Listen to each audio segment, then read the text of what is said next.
Tonight, St Kilda star Stephen Milne fronts court on rape charges as the club contemplates his playing future. He's available for selection next week.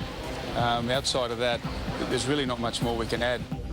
Detectives watch on as the man they've chased for 6 years faces court over Melbourne's vampire slaying. I was always confident that he'd turn up at some stage. And gas leak drama. An out-of-control truck sparks an emergency in the Dandenongs.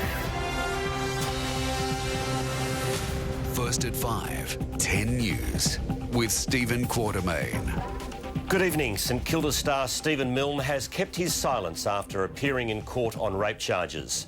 The AFL player, who has maintained his innocence, didn't enter a plea during the brief hearing at Melbourne Magistrates Court. Alicia Morrison was there. The St Kilda star left home with the support of his wife, Melissa. Extra services are running. See you soon.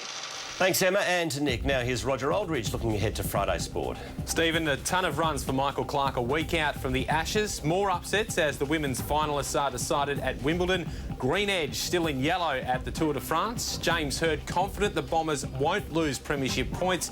And stoking the fire of Kennett's curse, the secret Geelong video which might make Hawks fans nervous.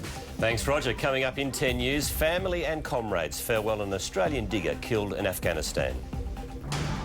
And 2 celebrity chefs plant the seeds for healthy eating at the Royal Children's.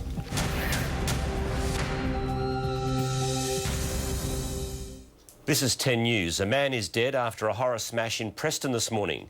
The crash caused traffic disruptions around the intersection of Bell Street and Plenty Road for several hours.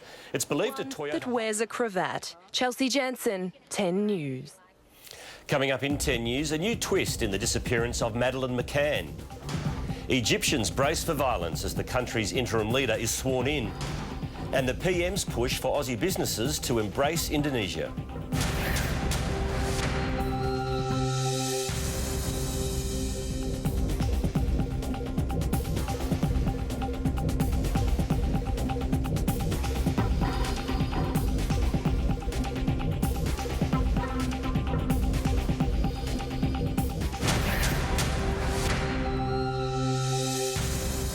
Welcome back. British detectives have begun their own investigation into the disappearance of Madeleine McCann.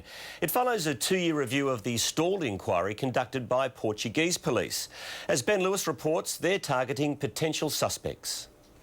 Madeleine McCann would be 10 years old today, with new leads and continue over the weekend with a few showers. I'll have the full forecast at 5:55. Thanks, Melanie. Coming up, a town divided as a fast food protest shows no sign of slowing down. And a popular Aussie actor shows off his theatre threads.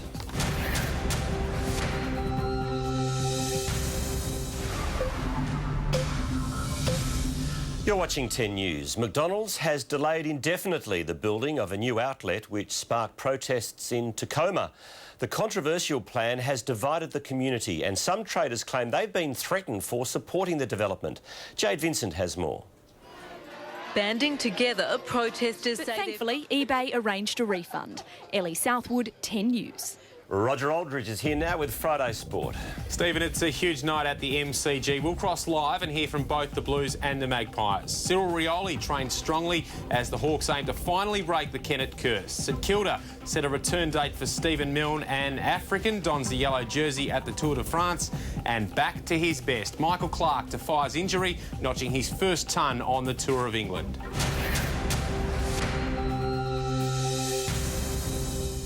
Good evening. It's Mick versus Collingwood, 8th versus 9th. The Blues and the Magpies facing off in a traditional blockbuster at the MCG. And that's where we find reporter Nick Butler. Nick, there is plenty on the line tonight. Yeah, spot on, Roger. These are always big games, and this one seems to have a little added spice. OK, I'm joined by Collingwood assistant Matthew Lapp. And Matthew, just for starters... Live at 7 p.m. Hot dogs for dinner? No, thank you. That's a great effort, 69 in 10 minutes. Incredible. Thanks, Rog. Let's check the Powerball results. And with no Division 1 winner of the prize pool jackpots, Division 2 pays $308,000 rather. Division 3 pays $4,400, $186 for Division 4, right down to Division 8, which returns the princely sum of $13.05. Let's check the traffic again. It's back to Emma in the chopper. Thanks a lot, Stephen. From the G2 Amy Park in both directions. Have a great night. A spectacular scene. Thank you, Emma. Melanie's next with the weather and an icy treat for the aquarium's feathered friends to celebrate Christmas in July.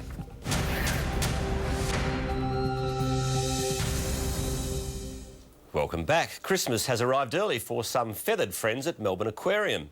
A snowman Santa Claus was built for the occasion and seafood Christmas fun activity program for the penguins. Well, she survived last night, but only just. Looking a lot less flustered tonight. Here's Mel with the weather. Thank you, Stephen. Yes, I'm standing firm tonight. Despite these frosty conditions, Melbourne is buzzing with activity. Rug up, though, if you're heading for 15 degrees.